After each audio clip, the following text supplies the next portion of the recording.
They want rare earth metals in return from Ukraine. So that is what Ukraine does not want to be in a lifelong debt with the US. So that is one of the major reasons why it is now moving and coming towards India to broker a peace deal. Number one. Number two, why India is so close to Putin at the moment? We require the Su-57. We need the upgraded S-400 and the S-500. Yeah. We need the Russian technology. The Russians have said that they are opening up the Russian market for Indian goods if the tariffs are going to hamper our exports to other nations because of the tariffs. Yeah. So definitely it is going to be all because of the tariff wars and for the internal and overall security of India that we need to weigh our odds and select the right side which is going to benefit India in a long run. Abhishek. Absolutely. Major Thor, you have given a right perspective, given the right perspective, in fact, on how things pan out and why this relationship between India and Russia, between Prime Minister Modi and President Putin, is independent of all other permutations, combinations, alignments that India has built over the decades. Because this is enduring, this is historical, this is long-standing and needs to be nurtured. And Prime Minister Modi, remember, Prime Minister Modi is perhaps the first Prime Minister of India post-independence who comes from outside the Nehruvian establishment. And for him to continue the Russia relationship and to upgrade it in the manner that he has is a commentary on the astuteness that Narendra Modi brought to foreign policy, despite not having experience as he was charged with when he became Prime Minister in 2014. I think that's a very significant role Prime Minister Modi has, or contribution that Prime Minister Modi has made to India's foreign policy continuity in his engagement with President Putin and his engagement with Russia, to the extent of annoying the American establishment and to make Washington DC squirm and in fact lose its mind the way it has under Trump, unfortunately. Moving on, and Krutarth Patnaik joins us in the newsroom. Shawan continues to be with us from Tianjin, and I would want to also play out President Putin's comments, because now we have English subtitles and English translation of that also whenever we can, Aditi. But going to Shawan for that time. Shawan, we are told that the delegations are in place and that the meeting has started between the two leaders. So now, and we are told that 45 minutes are granted, or allotted rather, for this meeting, after which, of course, Prime Minister Modi would be immediately heading to the airport and wheels up for New Delhi. 45 minutes of India-Russia talks. The closely watched meeting, perhaps the second most closely watched meeting of the Tianjin SCO Summit taking place now. Shawan, you are a little far from there because I think it's a separate venue than the summit venue. But your sense, you would have engaged with our diplomatic team before the meeting started. I'm told General Gigi Dwivedi is also joining us live in the broadcast. If you can show him. But a brief comment from Shawan first before we play President Putin bite on his take on the SCO Summit. Shawan, over to you. Well, it's bound to grab a global headline once again, because remember, the first bilateral that India had was with China, and it became the dominating headline, emanating from that particular meeting was some major takeaways. Now, of course, today's highlight would certainly be the bilateral with Russia. The reason being, right now, you have Russia and India essentially laying out the roadmap, something that would influence the other partners too. Now, as far as Russia and India are concerned, in terms of the agenda, it's chalked out very clearly. What I've been able to pick up, speaking to the members of the delegation, are the following. One, in terms of clarity with regards to how exactly does India really deal with the tariffs that have been imposed. From President Putin's side, there would be an elaboration of the Alaska meeting, something that he has done with the Chinese president. He would essentially be doing the same with Prime Minister Modi. In fact, there was a brief conversation that happened over telephone. But having said that, a part of the Russian agenda is to let India know about the reasons of the ongoing crisis, as Russia basically calls it. Once again, reiterating the fact that this is an attempt that has been made by the West to try and influence Ukraine to join NATO. That is the reason why it still continues. As far as India is concerned, the response is very clear that they're essentially pushing for a dialogue between Russia and Ukraine. Now, what is important to point out here, specifically talking about issues containing issues affecting India, that would certainly be about trade and commerce. Now, there were certain discussions that have actually happened between a direct line, that's the economic prosperity line that we've been talking about between Russia and India, and that has been an ongoing project which is also going to be taken up once again. Part of the delegation that Russia has got includes certain Russian entrepreneurs too. So there is a possibility a follow-up meeting with the Russian entrepreneurs are also likely to take place. Now, the Russian delegation is large this time. You have about 3 of the deputy prime ministers to be a part here. Apart from them, remember the key advisors are also part of the bilateral meetings that are taking place. So Russia has come with the full intention of having a clear roadmap with regards to the relationship with India. In terms of deliverables, of course, you have Russia offering up their own market. The trade basically has gone a notch higher. And in terms of opening up the market for Russia through India is something that is also going to be on the negotiating table at this point in time. Yeah, absolutely. And I think we are ready with the Putin comments with English translation layover. Okay, we'll get to it in a bit, but we are joined in by Major General G.G. Dwivedi now, strategic affairs expert, joining us live in this broadcast, and he's former defense attaché to China, Mongolia, North Korea. He has commanded brigades in the LOC and the LAC area, both including Siachen and, of course, even Northeast. Tremendous military experience and in areas which are of consequence for this conversation. Thank you so much for joining us, General Dwivedi.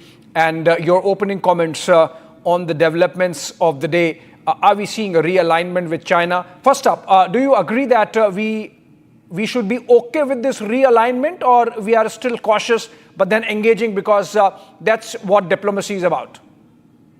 Well, engagement is the hallmark of diplomacy, because without engagement, diplomacy dies. So therefore, dialogue and diplomacy are synonymous. So therefore, this is part of the process. Second point is whether we are realigning or we are reset or their rapprochement. I think that the relations since 2020 had bottomed out because of the Chinese uncalled for, very provocative intrusion in Ladakh, where I happen to command. And that actually put the whole process into the reverse gear.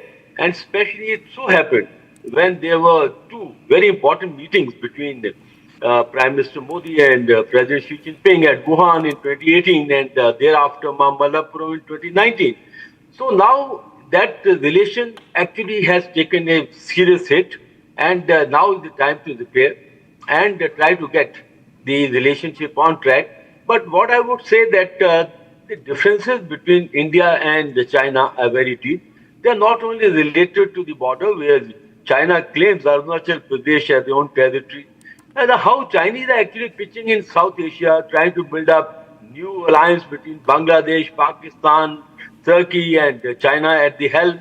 How they have fortified a complete Tibet. In fact, Xi Jinping was in Tibet 21st August last month. That is his second visit. So they're very sensitive to their borders. They're very, very sensitive to how the exact situation is panning out in South Asia, because they treat South Asia as part of their backyard. So I like to make 2, 3 very subtle points.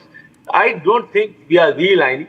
We are only readjusting and trying to get the relation at least in the working mode, because there was, as I said, serious breakdown. And the working mode is, while we are progressing on border, we are opening up the trade because we require the trade engagement. And also, you see, we have $100 billion trade deficit against China. We need to also tap their market so that we reduce this, deficit or the imbalance of trade. And the second point is our concern about security, our concern about terrorism, and what role exactly China played during Operation Sindoor. China and Pakistan are very, very closely knit allies, so we are concerned about it. I think the whole effort is to get the relation into working mode, not really realigning, but more of rapprochement. It's not really reset because the differences are too far and wide, but manage the differences, manage the border, have some kind of, I would say, peace and tranquility on the border while we are in talks to resolve it. A resolution is not going to happen anytime soon. But the whole point is to get our relation more into working mode and reduce the tension on the borders. Over to you. Yeah, General Dwivedi, in fact, India's position was enunciated very well by Foreign Secretary Vikram Misri when he said that, and he was essentially quoting Prime Minister Modi from the delegation talks that took place between India and China, that peace and tranquility at the borders is the best insurance for the larger India-China ties. So while there is a military component on the ground along the line of actual control and in the northeast, the fact of the matter is that diplomacy only succeeds if China underscores its intent for peace by not creating Galwan, Doklam, Stumar, Depsang kind of episodes on the ground. Do you agree? Absolutely. Let me clarify, because I also have put on the diplomatic hat as a soldier. See, your position on the table or your position on the negotiation forum is as strong as your position on the ground. So until you have a very strong position on the ground, you don't have enough cards to get the negotiation going. So therefore, when we deal with China, we have to be, as defense is concerned, very strong. We have to have a very strong posture on the LAC so that the Chinese know that the kind of games they have played since 2012. Incidentally, India-China relations were fairly in the working mode, but after 2012, when President Xi Jinping took over, you rightly brought out, there was Depsang in 2013, Demchok in 2014, then we had Doklam 2017, and then of course 2020, three Chinese division marched into Chishul or the eastern Ladakh. So it's very right that when we talk of peace and tranquility on the LAC, it has a couple of factors. Firstly, the troops on the ground. We have disengaged, but we are not de-escalated, because still about 50 to 60,000 troops are facing each other. The massive infrastructure build-up that is being undertaken by China means they have an aggressive design. And then the border management. You know, Chinese have built up about 720 border villages, and these villages are like the frontline post. And having been on the LAC a long time, I can say that they are integrated into the Chinese defense. So while you are doing all that, and it's not stopping there. The amount of infrastructure they have built in Tibet, they are building new railway line from Kashgar to Lhasa. They are building a new railway line from Chengdu to Lhasa. They are building now the dam, Yarlung Sampo Dam, which is also like a water bomb. So all these have to be seen together, not the LAC per se, but what all is happening around the LAC, across the LAC, all these have to be affected. Right, General Dwivedi. In fact, please stay with us. We now have the comments of President Putin with an English translation layover for the benefit of viewers, so that there is exact clarity as to what he said and how he has set the geopolitical context of the moment. Let's listen to him. First of all, I would like to support the statements by my colleagues who have voiced their appreciation of the Chinese side's preparations and work as part of the SCO. This year is special for all of us, On May the 9th, in Moscow, there was a celebration of the anniversary of the victory in the Second World War and the defeat of Nazi Germany.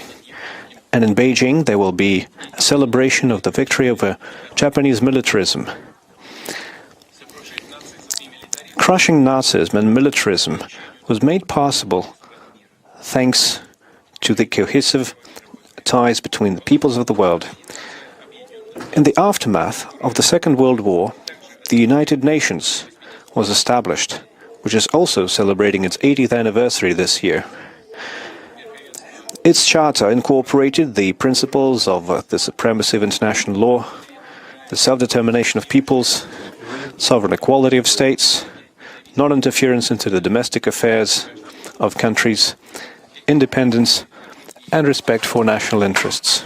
These principles are immutable up to this day, and it is on these principles that the Shanghai Cooperation Organization bases its work, adhering to the ideas of a multipolar world and a fair international order. A substantial package of documents has been prepared for the summit. The Tianjin Declaration, the key document, incorporates coordinated approaches of the countries on regional and international agendas. I would also like to note the strategy, the SCO, until 2035, which will define the key areas of the SCO's activities in politics, economy, security, and humanitarian affairs. The cooperation undertaken at the SCO is impressive. The GDP growth has been over 5%. Industrial output grew by 4.6%. We're also seeing progress in trade turnover above the world average. We're seeing increasing use of national currencies in trade. We are advocating the creation of an independent settlement and financial infrastructure, the implementation of new banking and investment projects, which will allow us to increase the efficiency of our trade and make us secure against external challenges and shocks. A competitive transport infrastructure is emerging. Car and rail transport, as well as multimodal shipments, are on the rise. Customs cooperation is ongoing, and electronic document flow is being implemented in various sectors. The strategy of energy cooperation until 2035, adopted last year, is being actively implemented. The roadmap, adopted as part of the strategy, will ensure coordinated and balanced activities in the energy sector across the SCO space. As many of my colleagues have already noted, our ties in science and education are developing too, as well as in healthcare, environmental protection, sports and youth initiatives. The SCO University.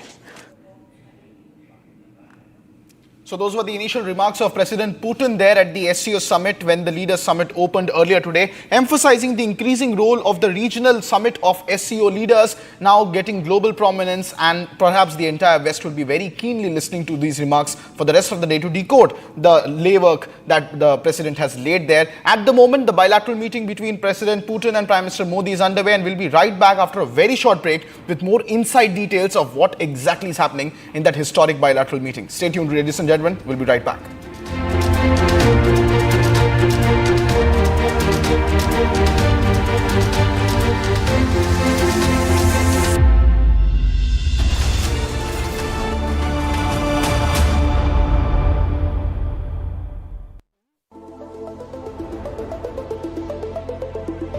What makes you a legend? Maybe that you're followed by everyone. Maybe that you follow no one. Maybe both. 10 years of Creta. Legend forever. I choose a world where we dream, and the limit is the sky. And this world is my home where I'm living my best. Mindfully crafted home decor fabrics. Sansar, a D-Decor brand. Live consciously. Here we didn't want to bring out the big charts because it had no chance of standing. Fortunately, we came armed with a little smaller chart. So it's 67%, so we're going to be charging a discounted reciprocal tariff of 34%, I think.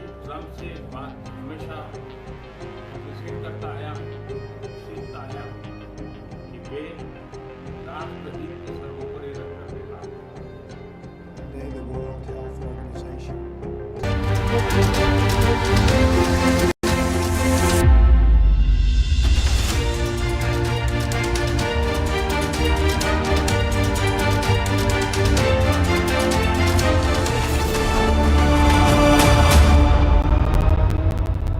इसको घर पे लगाओगे तो शादी का तो पता नहीं, और घर पक्का नहीं टूटेगा। रुंगटा नहीं तो घर स्ट्रॉन्ग नहीं। रुंगटा स्टील TMT बार एकदम सॉलिड। पहाड़ों पे हाइकिंग शिप भी बन सकती है।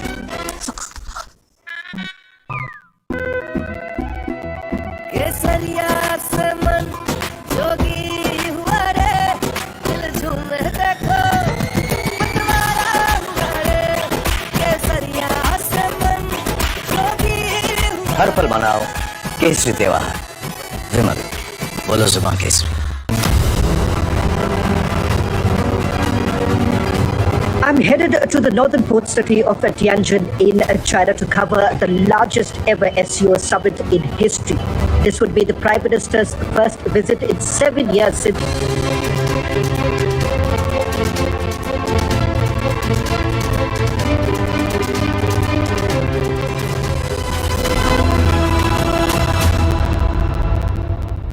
I choose a world where we dream, and the limit is the sky. And this world is my home where I'm living my best. Mindfully crafted home decor fabrics. Sansar, a D-Decor brand. Live consciously. केसरिया से मन जोगी हुआ रे, दिल झूमे देखो पटवारा हुआ रे। केसरिया से मन जोगी हुआ। हर पल मनाओ केसरी त्योहार। विमल, बोलो जुबान केसरी।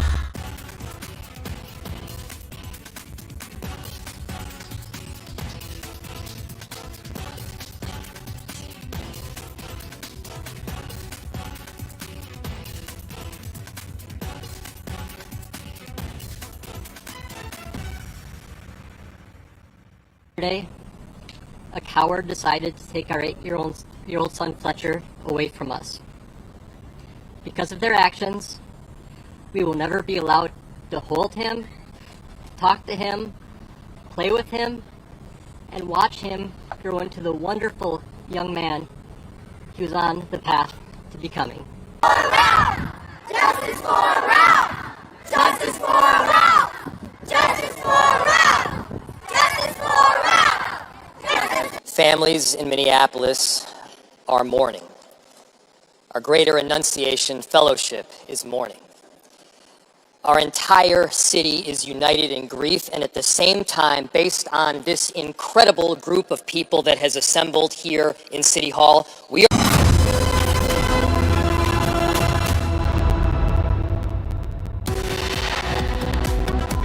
आतंकवाद से लड़ाई में भारत ने एकजुटता पर बल दिया।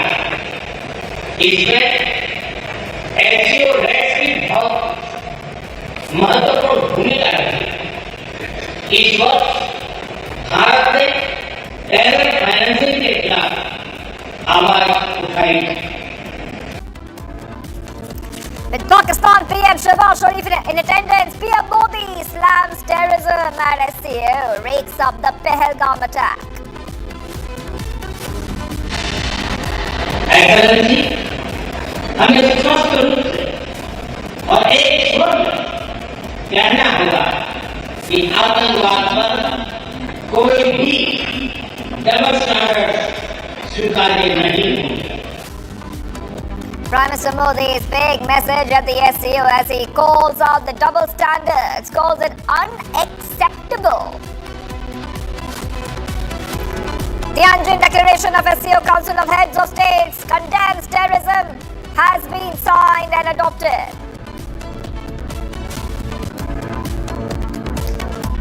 And that is the most defining moment of the year 2025. Tianjin Triad Handshake. 3 super leaders of the world share their candid moments.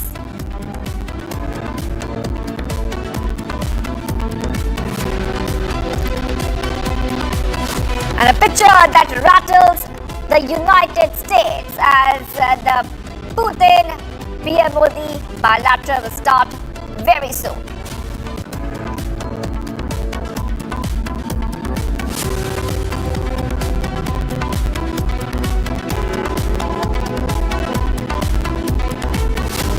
And Prime Minister Modi shares laughter with Putin in China while snubbing Shehbaz Sharif.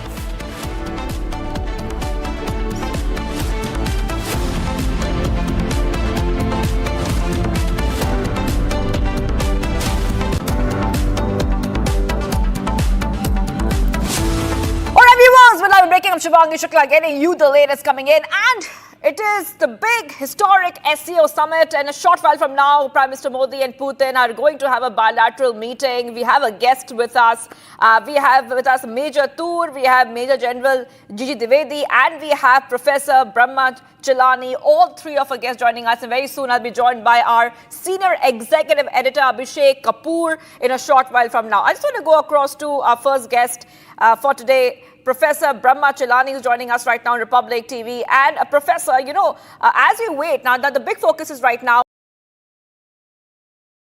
on the Putin and PM Modi bilateral, which will begin very, very soon. And we saw both of them taking the same vehicle as they head towards a bilateral.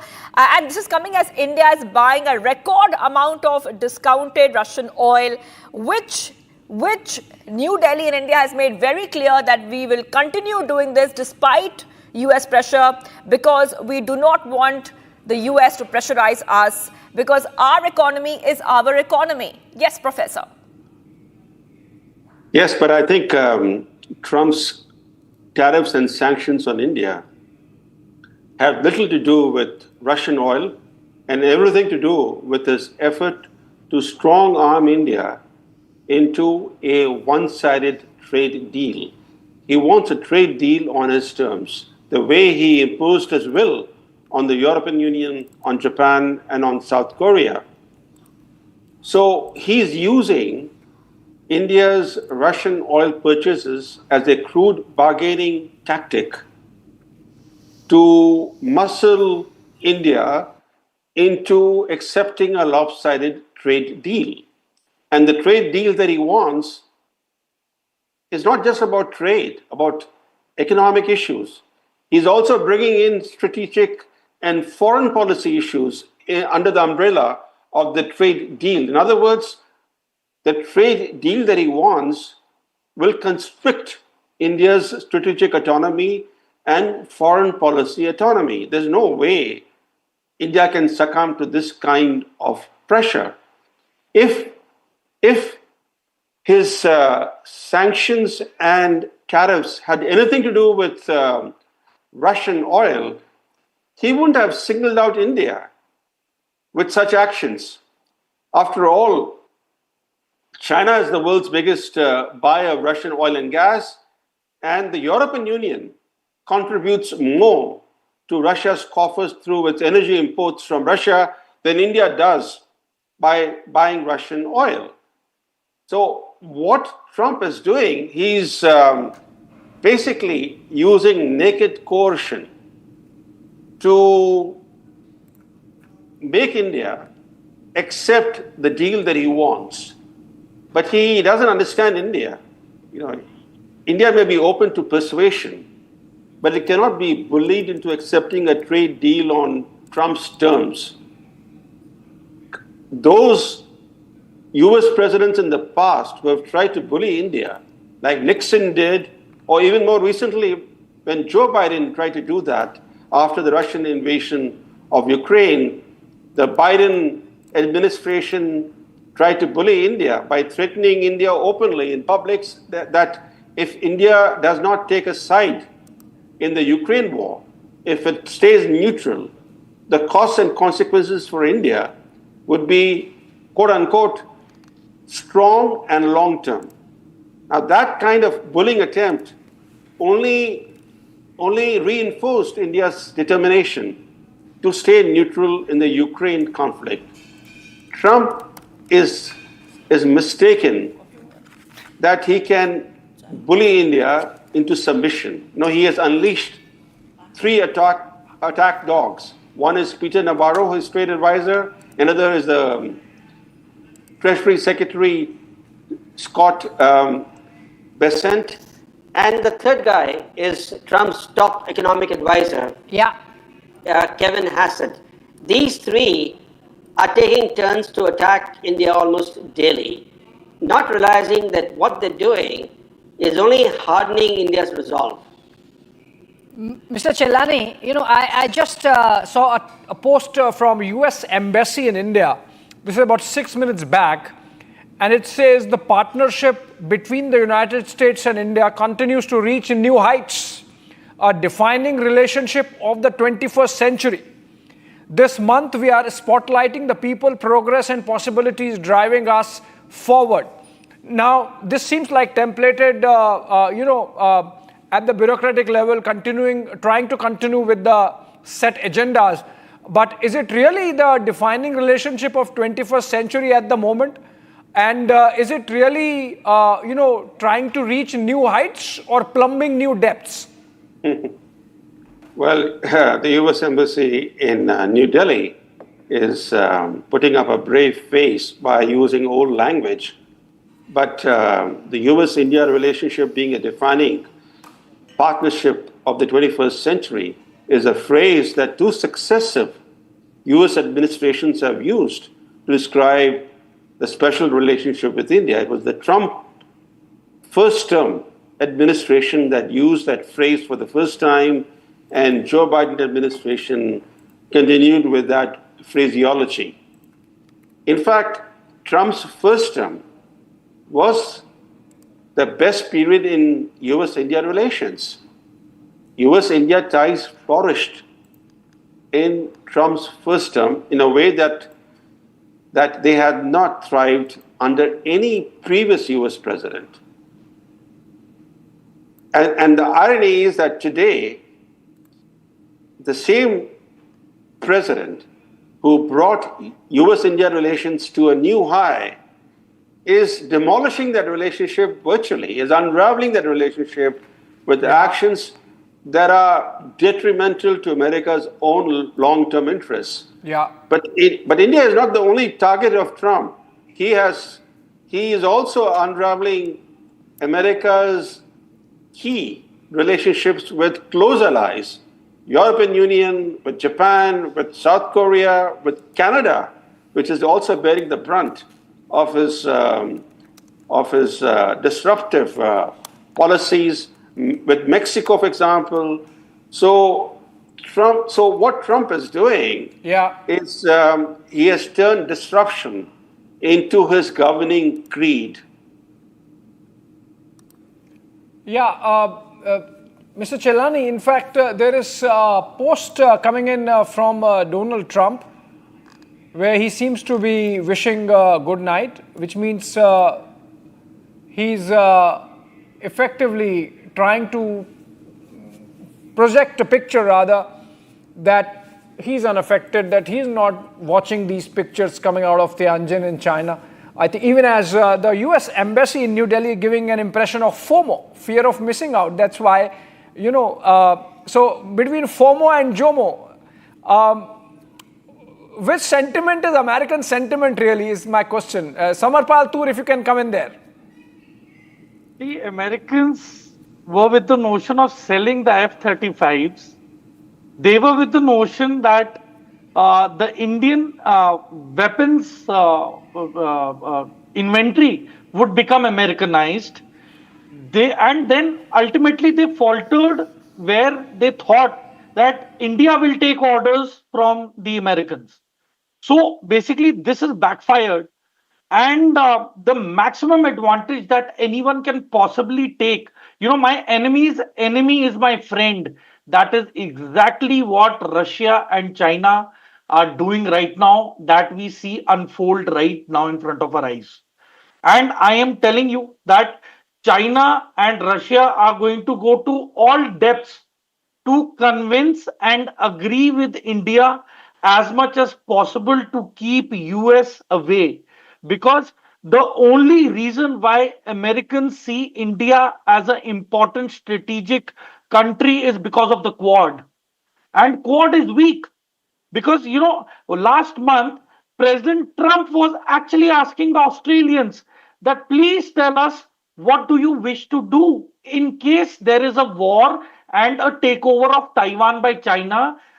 President Trump was asking the Australians, please tell us what would your role be? Because since World War II, the Australians have not participated in any war. So Americans themselves are very doubtful. They have lost the grip in Asia. Pakistan has come out to be a failed state. And see, the key issues, Abhishek, we are not addressing. For example, the weaponizing of Pakistan by China, that should be called out in this summit. That the weapon system should not be given to Pakistan. In fact, Major Tur, just putting on air the post of real Donald Trump. That's real, actually. Good night. I mean, that's typical Trumpist way of saying, oh, I don't care about what's happening in Tianjin, even if Peter Navarro is losing his sleep and losing his mind.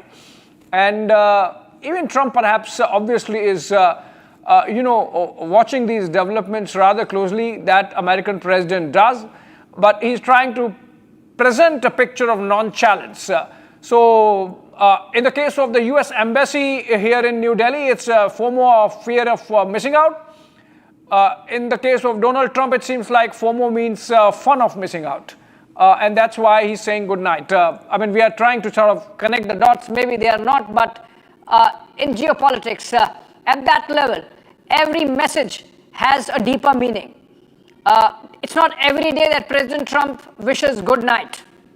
So I think he will sleep over the developments of Tianjin, even as Prime Minister Modi and President Putin are now locked in a dialogue.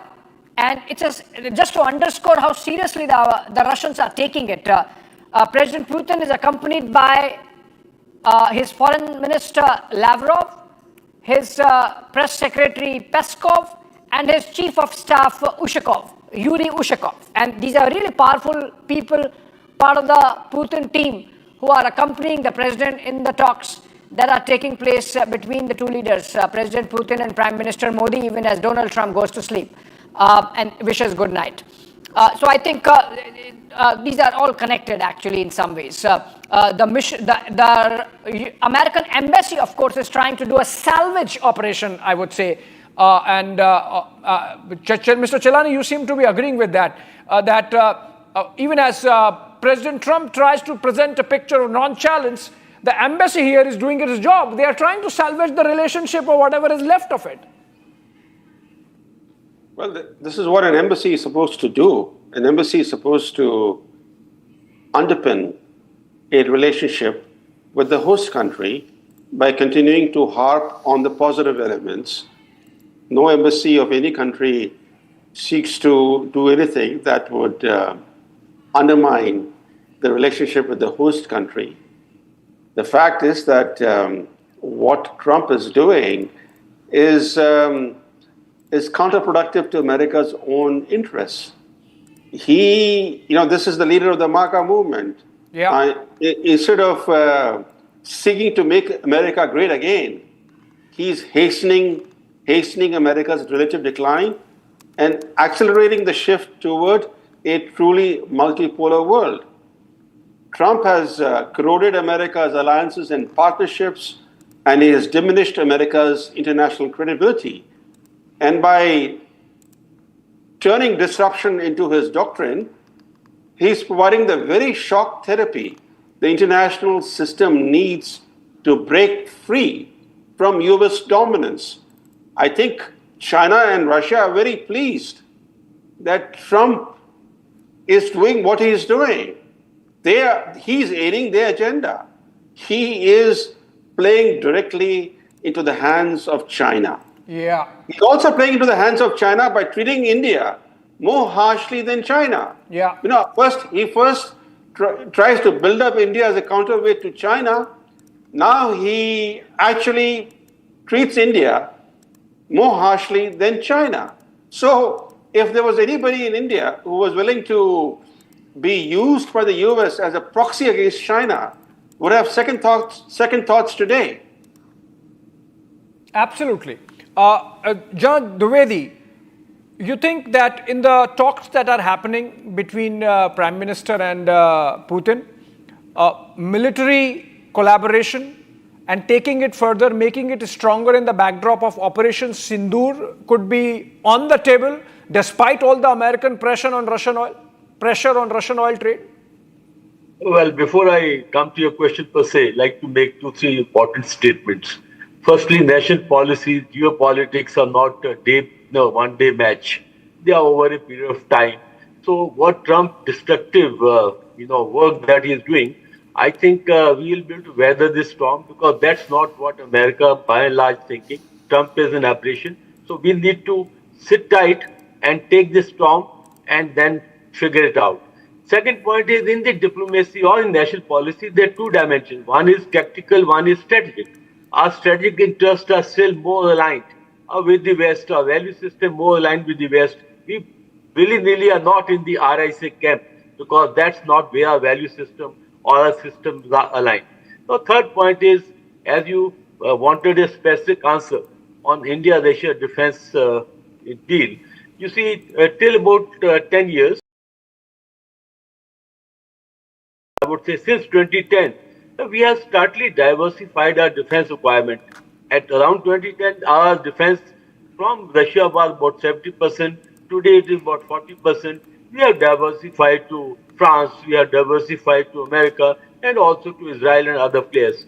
So the point is, at this time, India needs a couple of equipment very, very urgently. One is we need to have air defense system. Means we need to have S-400 upgrades, or maybe S-500.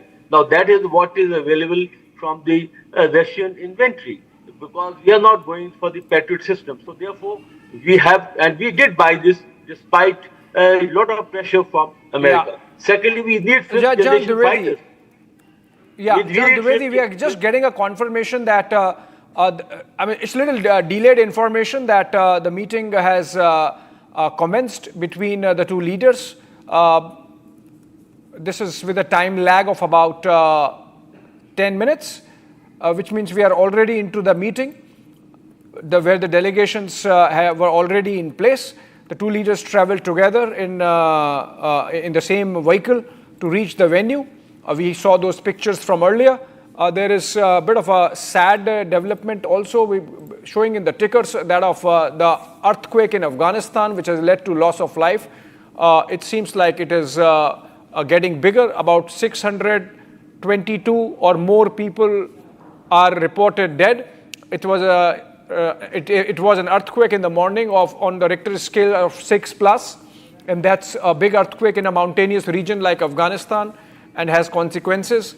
So we will, once this summit meetings are over, we will focus our attention on that also. But coming back to the conversation we were having, General Dwivedi, this is the code graphics of Peter Navarro's comments on Prime Minister Modi and the whole thing about Brahmins. Peter Navarro essentially confusing between Brahmins and the Boston Brahmins, as the Americans understand, because the business houses that America accuses of profiteering from Russian trade, none of them are owned by Brahmins. Some of them by actually OBCs, some of them by Jains, some of them by the Baniya community, but none of them by Brahmins. Brahmachalani, you think Peter Navarro has really got it wrong, mixed up, everything getting wrong on India, and this comment on Brahmins profiteering is just emblematic of that misunderstanding or lack of understanding that Trump and his team have of India? Abhishek, I don't think we should take Peter Navarro too seriously. What's happening is this, and this is, Trump's playbook. What he has done is to unleash 3 attack dogs on India. The 3 attack dogs of Trump are his Treasury Secretary, Scott Bessent, his trade advisor, Peter Navarro, and his top economic advisor, Kevin Hassett. They're taking turns to attack India. They're doing it so frequently that they're doing a great job. They're doing a great job in turning Indian public opinion against the US. Trump's playbook is this. He wants to keep the relationship with Modi intact. So all his attack dogs are calling Modi terrific leader, great leader, etc., etc. So Modi is not being attacked, not being criticized, but pressure is sought to be built up on New Delhi so that it actually succumbs to that pressure. That's the whole game at play today. Keep steadily building up pressure on New Delhi until it capitulates. Now, this is a complete misreading of India. The more you try to bully India, the more you're going to force India to dig in and refuse to budge. India may be open to persuasion, but they cannot be bullied into accepting a trade deal on Trump's terms. India is not some other country. For example, as Mexico's president, Claudia Sheinbaum, is learning the hard way. The more she has conceded to Trump, the more he has tried to extract from Mexico. So every time Claudia Sheinbaum concedes something to Trump, right, Mr. Chilani. I absolutely point taken. But stay with us. I think we'll take a short, quick break. And we come back. Shivani continues to be with us, Shivangi, and of course, I'm there. Yes, and taking a short break right now. Modi-Putin bilateral is coming up as well, Abhishek, and we are waiting for what will happen in that meeting.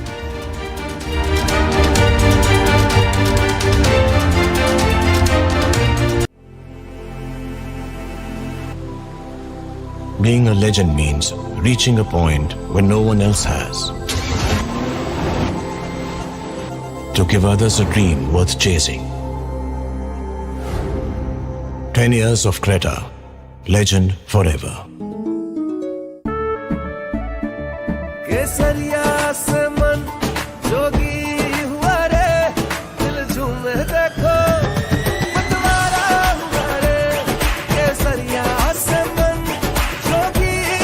हर पल मनाओ केसरी त्योहार विमल बोलो जुबान Kesari Here we didn't want to bring out the big charts because it had no chance of standing.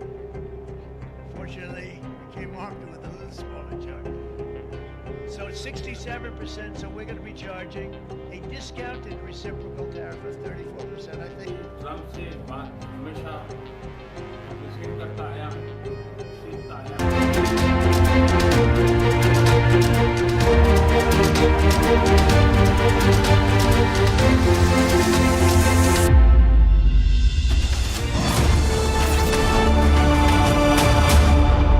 I choose a world where we dream, and the limit is the sky. And this world is my home where I'm living my best. Mindfully crafted home decor fabrics. Sansar, a decor brand. Live consciously.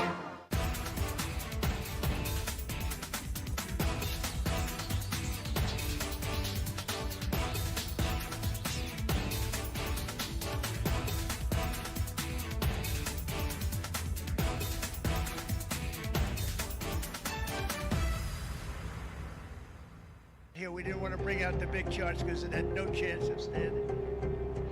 Fortunately, we came armed with a little smaller chart. So it's 67%, so we're going to be charging a discounted reciprocal tariff of 34%, I think.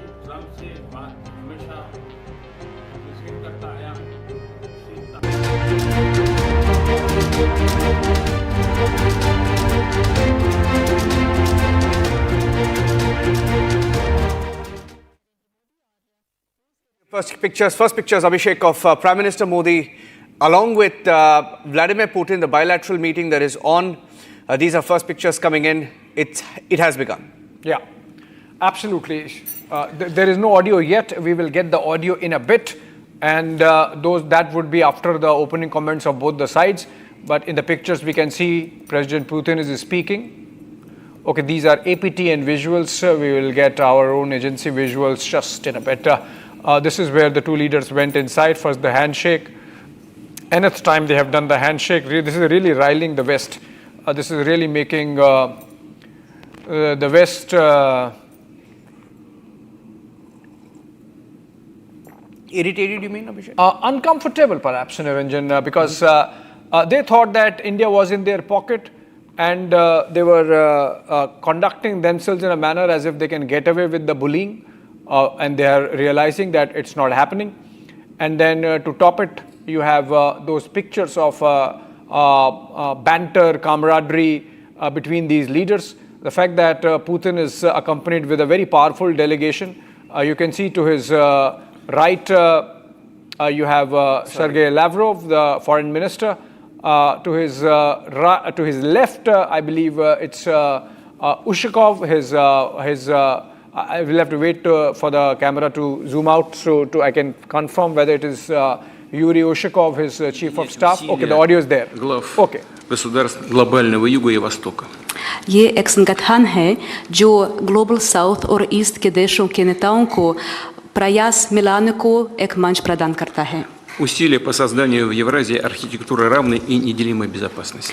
Eurasia में समान और अविभाज्य security ढांचे को बनाने के लिए प्रयासों के लिए एक मंच प्रदान करता है. Уважаемый господин премьер-министр, дорогой друг, 21 декабря исполняется 15 лет со дня принятия совместного заявления, в котором отмечен выход наших отношений на уровень особого привилегированного стратегического партнерства. महामहिम प्रधानमंत्री जी, प्रिय दोस्त, 21 दिसंबर को 15 साल पूरे हो जाएंगे जब से एक संयुक्त वक्तव्य पर हस्ताक्षर किए गए थे, जिसमें हमारे स्पेशल प्रिविलेज्ड पार्टनरशिप पर के स्तर हम पहुंचे. 15 साल हो गए. И можно уверенно констатировать, что многоплановые российско-индийские связи активно развиваются на этих принципах. और हम ये सच्चाई से बता सकते हैं कि हमारे रिश्ते इस सिद्धांतों पर बढ़ते हैं. Налажено многоуровневое взаимодействие. हमारे बीच बहुत बहुमुखी सहयोग चालू है. Торгово-экономическая кооперация в целом демонстрирует положительную динамику. व्यापार में सकारात्मक गतिशीलता देखने को मिलती है. Развивается туристический обмен. पर्यटकों का आदान-प्रदान विकसित हो रहा है. Мы тесно координируем наши усилия на международной арене. अंतर्राष्ट्रीय मंच पर हम हमारे प्रयासों को समन्वय से करते हैं. Это ООН, БРИКС, Группа 20 и, разумеется, ШОС. UN, BRICS, SCO जरूर इन संगठनों में से शामिल हैं. И сегодня хорошая возможность обсудить основные задачи дальнейшего развития многопланового двустороннего сотрудничества в различных областях. और आज की मुलाकात से हमारे रिश्तों को आगे बढ़ाने पर रास्तों पर बातचीत करने का एक बहुत अच्छा मौका मिलता है. Уважаемый господин премьер-министр, дорогой друг, Россия и Индия поддерживают десятилетиями особые отношения, дружеские, доверительные. Это фундамент для развития наших отношений в будущем. आदरणीय प्रधानमंत्री जी, प्रिय दोस्त, रूस और भारत के बीच बहुत विश्वसनीय रिश्ते बने हुए हैं. इस सिद्धांतों पर वे विकसित हो रहे हैं. И эти отношения носят абсолютно внепартийный характер, поддерживаются подавляющим большинством народов наших стран. और ये किसी से पार्टी या राजनीति पर आधारित नहीं है. लोग, हमारे दो देशों के लोग इस रिश्तों का समर्थन करते हैं. Спасибо. धन्यवाद.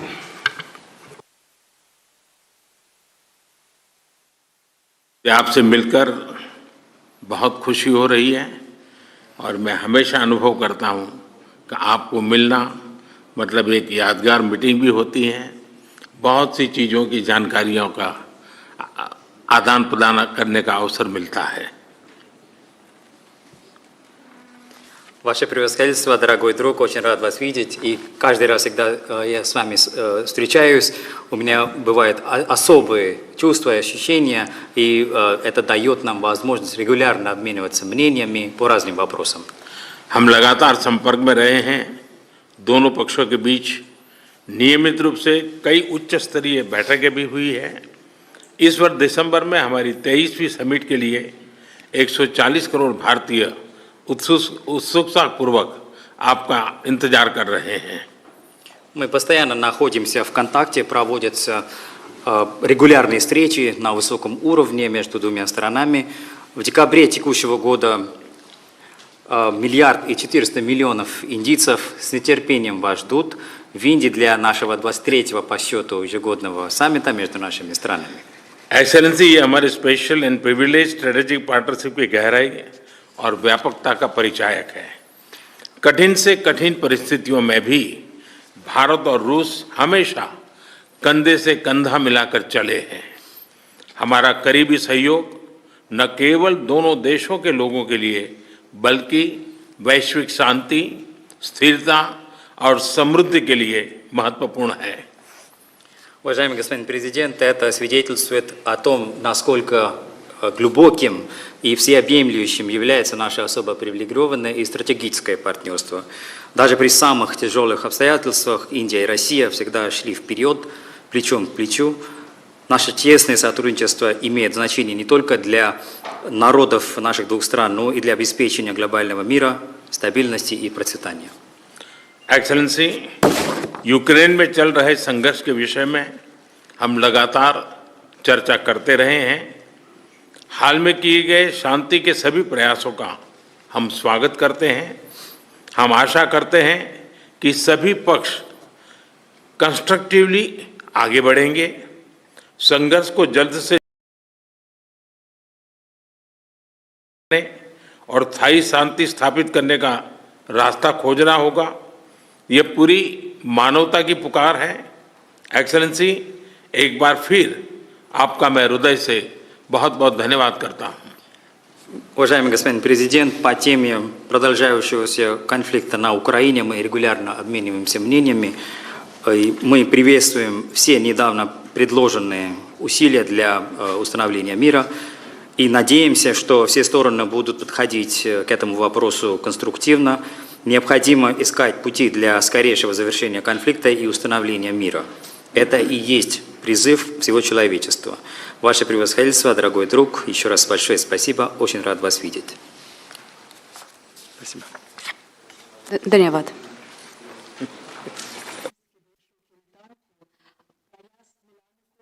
All right, Niranjan, very important, clear-cut, contour-driven statements, opening statements by both the leaders. My takeaway, number one, President Putin, he called Prime Minister Priya Dost. These are pictures from earlier when the two delegations came in. And President Putin addressed Prime Minister, or began addressing the Prime Minister by calling him a dear friend, Priya Dost.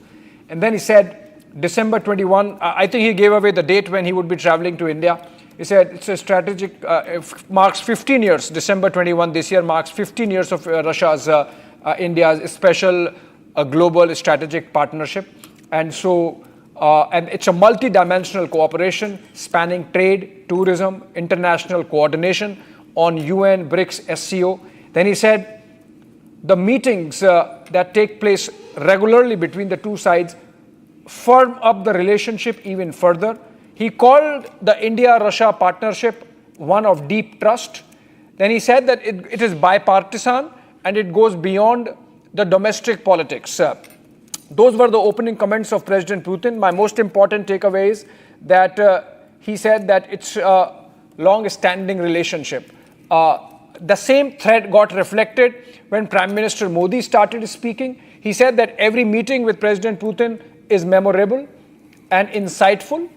And he emphasized that we are in regular touch. Now, that's a significant takeaway because given the headwinds that we have been facing on our trade with Russia on oil from the Americans, for Prime Minister Modi to underscore that we are in regular touch. And then he, of course, said that we wait to welcome you in December. Then he said that despite all the difficulties, so double underscoring there by Prime Minister Modi of the strength of the relationship with Russia, that despite the difficulties we have faced, we have remained steadfast in this relationship. And the reason is that it is important for world peace and progress that we stay together. So I think there is a clear, unequivocal message to the Americans that no messing around with the India-Russia friendship, and that all the singling out that the Trump administration has done is not going to make India waver in its connect with Russia. And then he says, of course, he mentioned Ukraine in 3 sentences, because that's significant, because of the 20 sentences, 3 are dedicated to Ukraine, where he said, we have spoken often on Ukraine. India welcomes all efforts that have been made recently to bring peace, and it's important for humanity's sake, Niranjan, that the war stops and ceasefire prevails. I think very significant, very measured, and very statesmanly comments there coming in from Prime Minister Modi. Well, this is the third or fourth time that they're meeting at the SCO Summit, and the bonhomie is there. You see, each time they meet, all smiles. They share a very deep relationship, both Prime Minister Modi and Vladimir Putin. Let me go across also. If Shawan is there, we'll try and get him live on these pictures. The bilateral continues. The opening statements. What we will also do is we will go across and get the opening statements of Einar Tangen, Andrew K.P. Leung and Major Samar Partur. And while we do that, we'll also get the full statements of both sides. We'll play out those statements immediately after getting the opening statements. Einar, I'll start with you, and then Andrew can take it, and then I'll get Major Partur as well. Your opening statements on what you just heard there between both leaders. Well, clearly, the relationship, you couldn't have more different optics than anything with Donald Trump, where it tends to be him sitting in the Oval Office and you having to, compliant countries having to praise him and promise him things. This is extremely natural. You can look at their body language and you can clearly see not only the optics, but also the substance of what they're talking about. This is not new. This is a continuation. This is going to give Washington nightmares. Yeah. Andrew and then Major Tur, quick comments. I think that as far as the relationship with Russia is concerned, India is walking a very tight rope over Ukraine because the Trump administration has just imposed extraordinarily high secondary tariffs on India for buying Russian oil, even though that does not apply to China. Now, the difference, of course, is India started to buy Russian oil only after, to a vast amount of Russian oil, only after the Ukraine war. Whereas in the case of China, China and Russia have been joined at the hip economically, and then the two sides are trading with one another.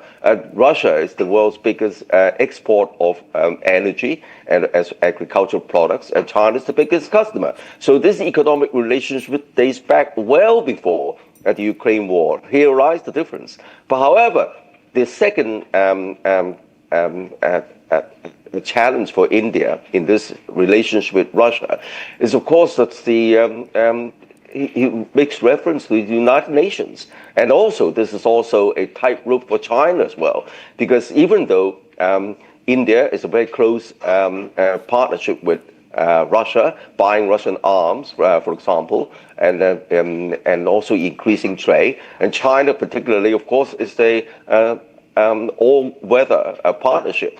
But then the Russian military operation in Ukraine, of course, tramples upon Ukraine's sovereignty. Ukraine, after all, is a country recognized by the United Nations. So I think that's why Modi makes a very careful reference, even if brief, to the United Nations Charter. But on the other hand, there is no doubt that Modi is pivoting towards Russia as an answer to Americans' hegemonic coercion and bullying. And then this bullying is not only against its perceived existential threat, which is Russia and China, but also against its long-term allies like India, and of course the transatlantic relationship, including European Union countries. And hence, the whole world order has been totally upended. The world order, which was founded and led by the United States since the Second World War, based on a rule-based, commonly accepted rules, has now been discarded in favor of American unilateralism, coercion, and bullying. As I said, not only against perceived rivals, but also against allies, and also countries in the global south, and which are poor, mostly developing countries wanting to protect their development interests. And hence this rallying behind the under the umbrella of the Shanghai Cooperation Organization. Yeah. Of course, the SCO is very different now in the couple of years in the past compared with what it was, say, even a couple of years ago, because it's now expanded from just Russia, China, and the landlocked countries in Central Asia to embrace countries in the Middle Corridor, for example, Azerbaijan and Armenia, but also Turkey and Egypt, and also Middle East, very rich countries like Saudi Arabia, Qatar, the UAE, Kuwait, but also countries like Turkey and Egypt, as well as additional countries in Asia. So all the key players in the global south are in the SCO. And of course, India is trying to recalibrate its relationship with the United States, but also recalibrating its relationship with China. And of course, there's forming a closer relationship with Russia as an answer to President Trump's bullying. Okay, so should we play out the full statements again? Okay, we have the statements of both Prime Minister Modi and Vladimir Putin. We'll just play that out and then go across to Major Tour. All right. Meanwhile, as we play that, quickly also there is a full handout that's now coming in from the government, from the PIB of the Prime Minister's statements at the 25th SCO Summit in Tianjin. We'll get you that as well. At the bottom of the screen, here's what the Prime Minister said, opening statement with Putin, Vladimir Putin and the Prime Minister during the bilateral in Tianjin. Уважаемый господин премьер-министр, дорогие друзья, очень рады нашей встрече. आदरणीय प्रधानमंत्री जी, साथियों, आपसे मिलकर हमें बड़ी खुशी हो रही है। Символично, что она проходит на полях саммита ШОС. ये बहुत प्रतिमात्मक है कि वो SCO शिखर सम्मेलन से इतर हो रही है। Организация, которая позволяет объединять усилия глав государств глобального Юга и Востока. ये एक संगठन है जो ग्लोबल साउथ और ईस्ट के देशों के नेताओं को प्रयास मिलाने को एक मंच प्रदान करता है। Усилия по созданию в Евразии архитектуры равной и неделимой безопасности. यूरेशिया में समान और अविभाज्य सिक्योरिटी ढांचे को बनाने के लिए प्रयासों के लिए एक मंच प्रदान करता है। Уважаемый господин премьер-министр, дорогой друг, 21 декабря исполняется 15 лет со дня принятия совместного заявления, в котором отмечен выход наших отношений на уровень особого привилегированного стратегического партнерства. महामहिम प्रधानमंत्री जी, प्रिय दोस्त, 21 दिसंबर को 15 साल पूरे हो जाएंगे जब से एक संयुक्त वक्तव्य पर हस्ताक्षर किए गए थे, जिसमें हमारे स्पेशल प्रिविलेज्ड पार्टनरशिप पर किस तरह हम पहुंचे। 15 साल हो गए। И можно уверенно констатировать, что многоплановые российско-индийские связи активно развиваются на этих принципах. और हम ये सच्चाई से बता सकते हैं कि हमारे रिश्ते इस सिद्धांतों पर बढ़ते हैं। Налажено многоуровневое взаимодействие. हमारे बीच बहुत बहुमुखी सहयोग चालू है। Торгово-экономическая кооперация в целом демонстрирует положительную динамику. व्यापार में सकारात्मक गतिशीलता देखने को मिलती है। развивается туристический обмен. पर्यटकों का आदान प्रदान विकसित हो रहा है. Мы тесно координируем наши усилия на международной арене. अंतर्राष्ट्रीय मंच पर हम हमारे प्रयासों को समन्वय से करते हैं. Это ООН, БРИКС, группа 20 и, разумеется, ШОС. UN, BRICS, SCO जरूर इस गताओं में से शामिल हैं. И сегодня хорошая возможность обсудить основные задачи дальнейшего развития многопланового двустороннего сотрудничества в различных областях. और आज की मुलाकात से हमारे रिश्तों को आगे बढ़ाने पर रास्तों पर बातचीत करने का एक बहुत अच्छा मौका मिलता है. Уважаемый господин премьер-министр, дорогой друг, Россия и Индия поддерживают десятилетиями особые отношения, дружеские, доверительные. Это фундамент для развития наших отношений в будущем. आदरणीय प्रधानमंत्री जी, प्रिय दोस्त, रूस और भारत के बीच बहुत विश्वसनीय रिश्ते बने हुए हैं. इस सिद्धांतों पर वे विकसित हो रहे हैं. И эти отношения носят абсолютно внепартийный характер, поддерживаются подавляющим большинством народов наших стран. और ये किसी से पार्टी या राजनीति पर आधारित नहीं है. लोग हमारे दूरदर्शन के लोग इस रिश्तों का समर्थन करते हैं. Спасибо. धन्यवाद. मैं हमेशा अनुभव करता हूं कि आपको मिलना मतलब एक यादगार मीटिंग भी होती है, बहुत सी चीजों की जानकारियों का आदान प्रदान करने का अवसर मिलता है. हम लगातार संपर्क में रहे हैं. दोनों पक्षों के बीच नियमित रूप से कई उच्च स्तरीय बैठकें भी हुई है. इस वर्ष दिसंबर में हमारी 23वीं समिट के लिए 140 करोड़ भारतीय उत्सुकता पूर्वक आपका इंतजार कर रहे हैं.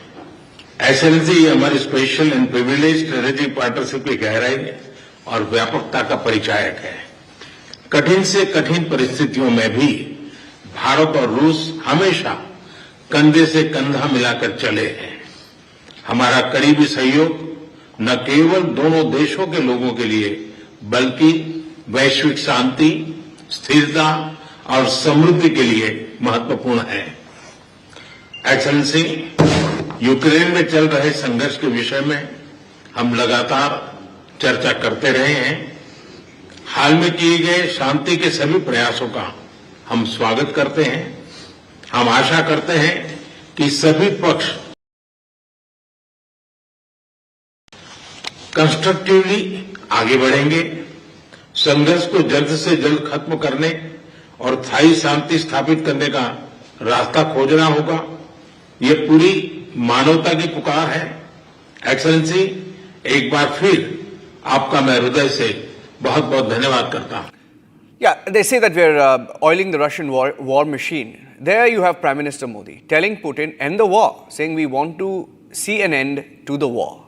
Major Tur, another highlight from the Prime Minister's opening address there, talking about the energy partnership. In fact, that's one of the highlights of what he said. He mentioned the energy partnership with Russia, and we're not going to stop. In fact, there are some reports that suggested that we may, in fact, contrary to American demand, increase oil purchase in September. You see, Niranjan, firstly, Russia definitely acknowledges that when the world came upon India, the amount of pressure that India faced to stop the oil purchases, there were a lot of allegations on India. But you see, the reason why Russia's unconditional support to India is now showing is because India has kept an independent stand and did not succumb to the orders or the wishes of any other third country or be dictated terms as to how to do trade. Yeah. Reason being why I emphasize on this point over and over again is that the dollar has not been re-evaluated despite other economies progressing and doing well. The dollar remains to be very dominant. It is becoming difficult for the developing nations who are almost developed to have any equation of trade with the West. So the West must realize that it has to create a balance. It has to grant a credit to the developing nations that they have progressed, which they are not doing. And by not doing or acknowledging, they are suppressing the economies and trade, and they are bending the rules. They are putting in tariffs and the pressures, which are definitely going to make the relations sour. Now, why India is become a criticality in Eurasia is because India strategically and geopolitically has an important relevance in terms of any trade which enters Asia. Number one. Number two, the reason why India is being acknowledged as a responsible country is because we did not let our land be given as a military base to any of the foreign militaries, which would have definitely made relations in Asia very complex. South Korea has already done it. There are a lot of issues which are already going on in the Korean Peninsula. Japan is already having issues with China. Philippines is facing a lot of issues. Australia's stance is not clear in the Quad. So, see, in terms of the West, the streamlining of strategic alliances is in a tizzy. They are not really able to get in alliances. And see, as we speak, Taiwan is being militarized by America every day. It is a fact. But one more thing is that Americans will definitely not want to take on China. They are already on the verge of taking on Venezuela. And there have been so much of political interference by the Americans in South American nations and the governments. So I think the tipping point has come, and it is a responsible role for mature countries to take a call, an independent call, and take the mature and the right side. And Prime Minister Modi has been harping upon peace between Ukraine and Russia. He's the only leader who's told President Putin upfront, face to face, that this is not the era of war. Please stop the war. And I think that Zelensky has also measured the odds and knows that Prime Minister Modi has more weightage, more relevance and importance compared to President Trump, who's lost his relevance by changing his statements every day. So a mature and a stable leadership is which stands by its statements, but does not change it every day. That shows a confusion or doubt in decision making. So I definitely feel that all the Asian countries are coming together in a decisive and a progressive direction.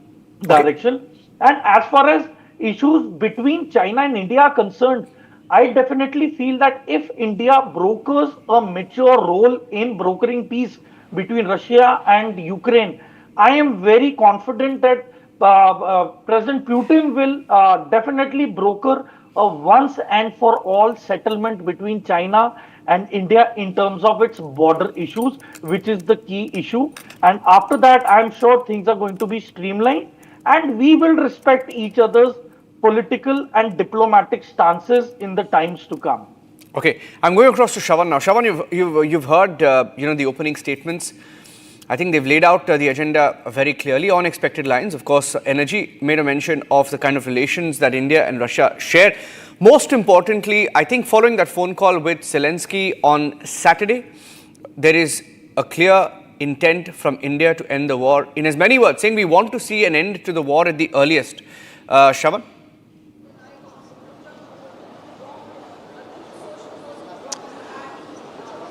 I believe, Niranjan, we are up for a surprise very soon, because what has essentially transpired in the last few hours here at Tianjin could be extremely significant for the geopolitical conditions. The reasons are the following.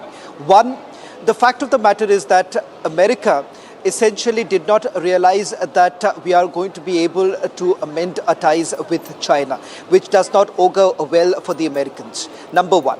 Number two is the strengthening of our ties with Russia, which also enables us to have a far larger maneuvering room in the Central Asian countries too. So remember, it is going to be multiple targets that we have basically achieved. In terms of a free market, there is no doubt about the fact that it only opens up more space and emerging markets for us to do business. And this has been something that India has been working on the sidelines. Now, the big takeaways undoubtedly from the joint declaration, and something, Niranjan, we at Republic TV have been constantly reporting, and we have got it bang on, that terrorism was one of the main factors, and in fact the joint declaration would have indicated the same.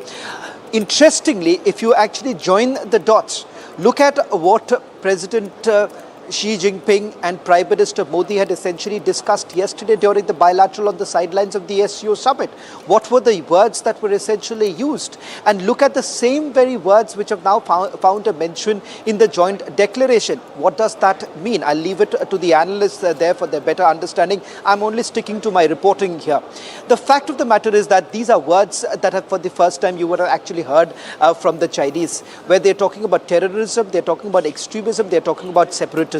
All of it now finds a mention in the joint declaration. Then you actually move a step forward. Pahalgam has been condemned by everyone. And who is this everyone that we are talking about? Those nations that Pakistan essentially thought they were their own friends. Those from those Muslim nations which they believed was going to be on their side. The Central Asian countries, remember, have also not been extremely favorable to India. But having said that, they've all come around. Of course, Russia plays a very, very important role in maneuvering them. And of course, with the Chinese now stepping in. So look at where we stand today. For all those back home who have been arguing that we have failed in diplomacy, our diplomacy is essentially failing, we're not being able to have allies, I believe they will have to shut their mouth, simply because the imagery that is coming in now from yesterday night when the banquet was hosted by President Xi to today's powerful imagery of the triad, that becomes abundantly clear. Then the personal touch of the Prime Minister in the diplomacy that he brings in.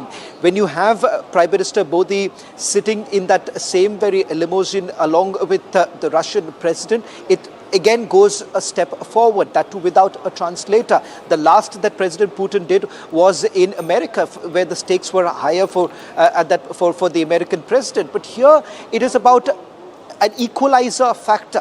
What we have essentially seen today is an equalizing factor here, where Russia has never pushed around their way, despite being a powerful nation. Remember, Russia has always treated India as an equal partner, and that was reflected in today's imagery. Cut to the opening remarks of the Prime Minister. Prime Minister once again recalling, the fact that during difficult times too, we have walked shoulder to shoulder. And then, of course, President Putin bringing in the fact that from Vladivostok to Chennai, the kind of links that we have essentially had, that is essentially reflected in our relationship and the way there has been economic prosperity. So in a nutshell, this by far has been the most successful summit for India. Shravan, we have Einar and Andrew KP Leung, Einar Tang and Andrew KP Leung and Major Tour. You can take some questions with them as well, because they've been waiting as well. You can go to maybe Einar and then to Andrew on what you're saying. You can take it with them. Over to you, Shravan. Sorry, is the question Einar, to me? It's been a surprise for many. Yeah, Einar, I'm taking the question with you. Yeah. I want you to perhaps help us understand, what's the long-term goal for the Chinese? Because let's be clear something. Forget about the sugarcoating that has actually happened. Let's now get to brass tacks of it. India certainly wants a clear resolution when it comes to our border. Second, we are adamant on the fact that we need to go back to the 2020 situation. Do you think the Chinese are ready for it? No, but I hate to disagree with you, but if you start looking at the statements of both Xi and Putin, they're not talking about what's in India's interest. They're acknowledging a friendship. They're acknowledging that they have trust, but they're talking about the greater world. I mean, India is not the only one who is suffering here. So I think this idea of making this parochial, what's good for India, who's going to back us, that might play well in the domestic quarters, But the fact is, this is much larger than that. And as I have said before to you, this is an opportunity for India and Modi to step forward and talk about how the world needs to change. I mean, obviously, you cannot go up to the United States and change it as long as it feels it's in control. The only way you can change the United States is be the bigger bully. Come with other nations, not just China and Russia. Don't forget South Africa. Don't forget Brazil. Yeah. They have the same 50% tariffs. Don't forget the other 5 nations, and don't forget the global South. India has a proud heritage of creating the non-aligned movement. This is the culmination, the moment when India can step forward and say, look, we tried to balance, East and West. We tried to make sure that, things didn't get out of control, but they have. And now we have to step forward and say enough. And I think that's the message here. I don't think you get getting into these nitty-gritty things of what's good for India is necessarily what China and Russia have been talking about. Talking about shared future, a changing world system, predictability, safety, security, development. So I think we should concentrate on those issues.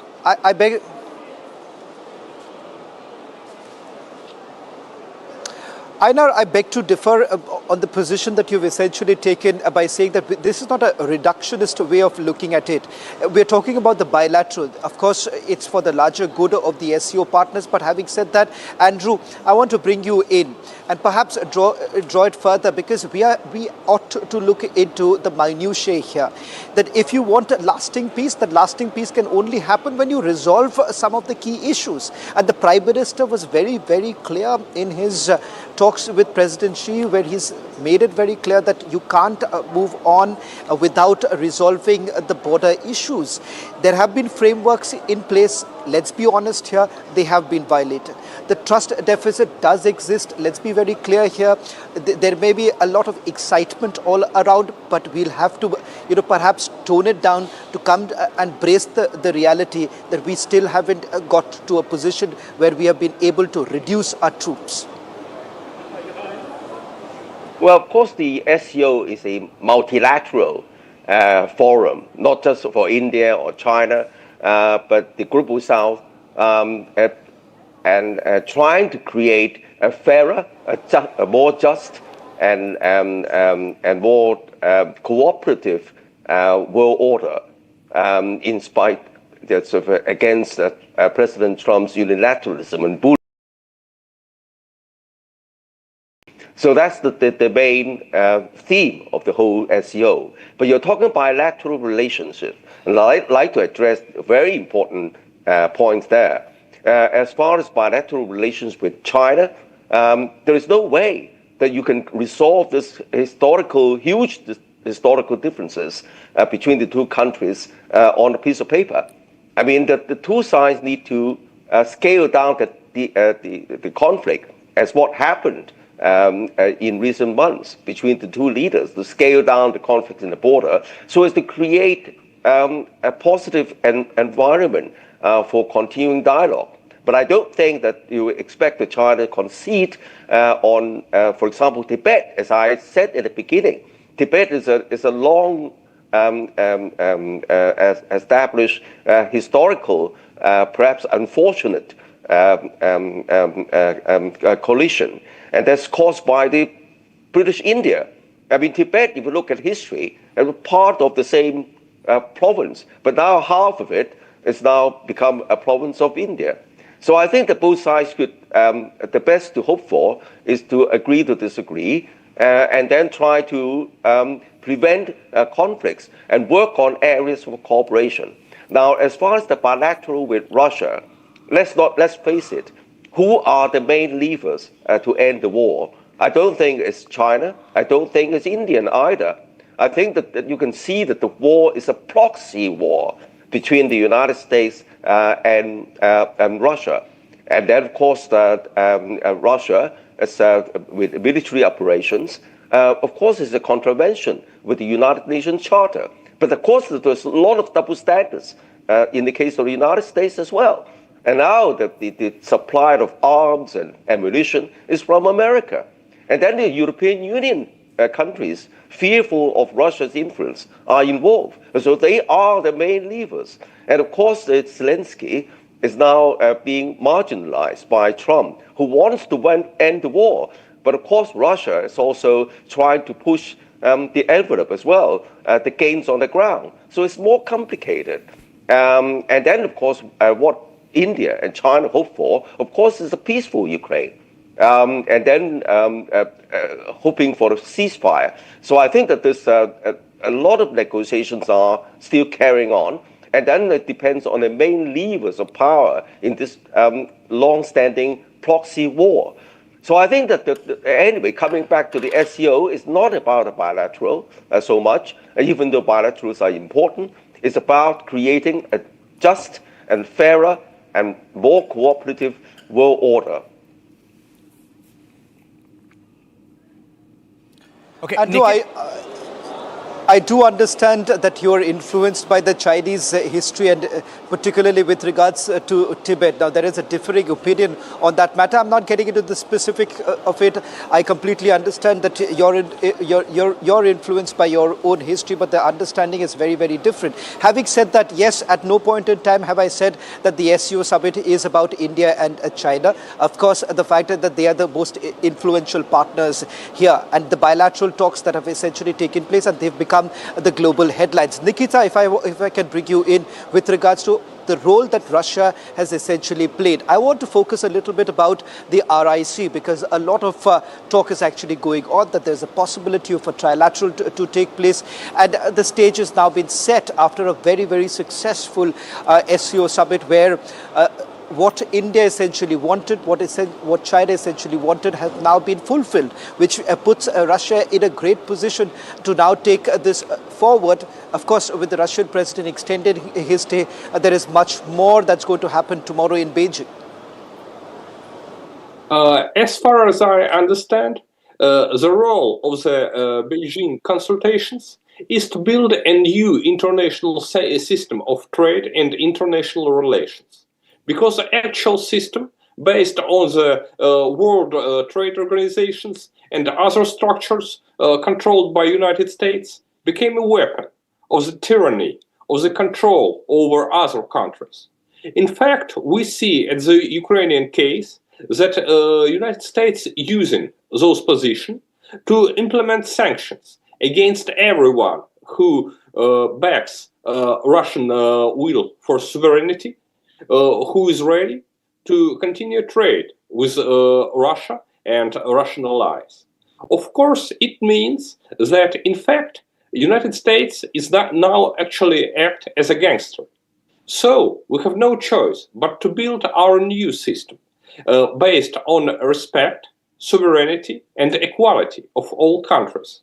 Nobody has a right to judge are we democracy or not, how we should run our internal policy, and how we should build our international trade relations. This is the main goal of this summit, in my honor opinion. Of course, I think that a lot of other topics is going to be discussed because, for example, Russia is now a goal of United States aggression. As my colleague said here, a proxy war run in Ukraine after a coup d'etat in 2014, when an American puppet government take control in Kyiv. At the same situation, we see the United States and NATO aggression against Iran, against other countries, and in fact, all of our nations are under the threat. Because, for example, we remember that even China, a big and strong state, is under threat of American aggression in the case of Taiwan. So, in my opinion, we should be most closer we can to defend our liberty, to run our relations an independent way, and take it away from the control of the so-called Western states. We are not colonies. We are not those slaves. We want to be free. We want to prosper. It is our goal. Okay, we're getting in some breaking news, Shravan, that the Modi-Putin meeting has just ended. That's a breaking news update coming in. That bilateral that began roughly about 40 minutes ago. Shravan, has it lasted about 40 minutes? Roughly 30 to 40 minutes. That meeting has now ended. What's the location of that bilateral, Shravan? From where you are, how far is it?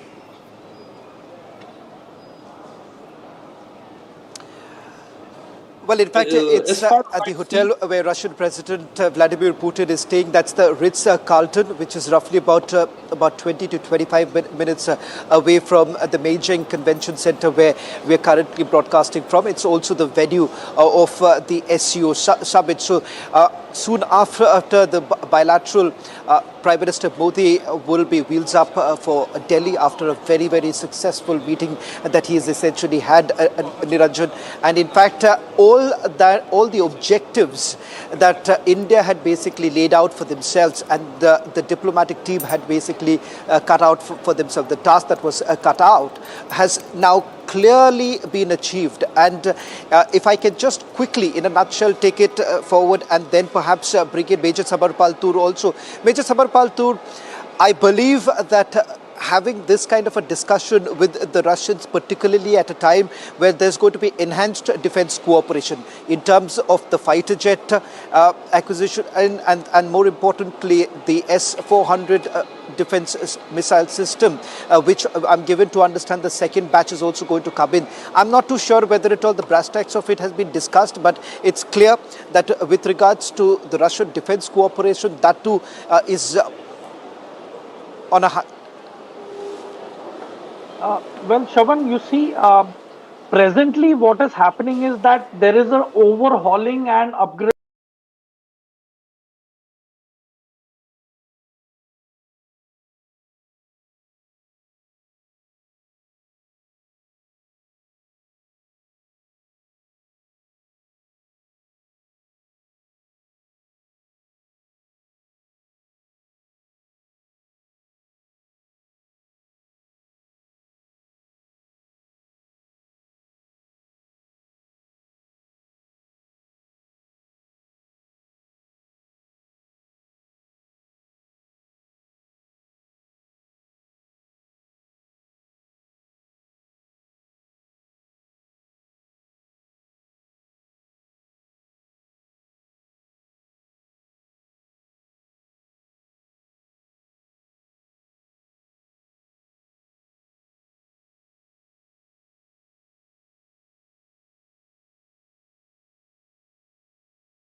महामहिम प्रधानमंत्री जी, प्रिय दोस्त, 21 दिसंबर को 15 साल पूरे हो जाएंगे जब से एक संयुक्त वक्तव्य पर हस्ताक्षर किए गए थे, जिसमें हमारे स्पेशल प्रिविलेज्ड पार्टनरशिप पर किस तरह हम पहुंचे। 15 साल हो गए। И можно уверенно констатировать, что многоплановые российско-индийские связи активно развиваются на этих принципах. और हम ये सच्चाई से बता सकते हैं कि हमारे रिश्ते इस सिद्धांतों पर बढ़ते हैं। Налажено многоуровневое взаимодействие. हमारे बीच बहुत बहुमुखी सहयोग चालू है।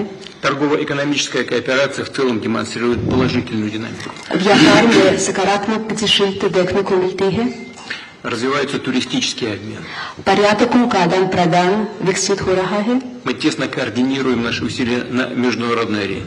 अंतर्राष्ट्रीय मंच पर हम हमारे प्रयासों को समन्वय से करते हैं। Это ООН, БРИКС, Группа 20 и, разумеется, ШОС. UN, BRICS, SCO जरूर इस गठन में से शामिल हैं। И сегодня хорошая возможность обсудить основные задачи дальнейшего развития многопланового двустороннего сотрудничества в различных областях. और आज की मुलाकात से हमारे रिश्तों को आगे बढ़ाने पर रास्तों पर बातचीत करने का एक बहुत अच्छा मौका मिलता है। Уважаемый господин премьер-министр, дорогой друг, Россия и Индия поддерживают десятилетиями особые отношения, дружеские, доверительные. Это фундамент для развития наших отношений в будущем. आदरणीय प्रधानमंत्री जी, प्रिय दोस्त, रूस और भारत के बीच बहुत विश्वसनीय रिश्ते बने हुए हैं। इस सिद्धांतों पर वे विकसित हो रहे हैं। И эти отношения носят абсолютно внепартийный характер, поддерживаются подавляющим большинством народов наших стран. और ये किसी से पार्टी या राजनीति पर आधारित नहीं है। लोग हमारे दूरदर्शन के लोग इस रिश्तों का समर्थन करते हैं। Спасибо. धन्यवाद। Okay, we're going across to the statement coming in. This is a statement of India. This is a handout that's given following the bilateral. It's a 4-point statement highlighting a couple of points, and then Kritar can take it from there. The Prime Minister, the government, the Press Information Bureau putting out details saying Prime Minister Modi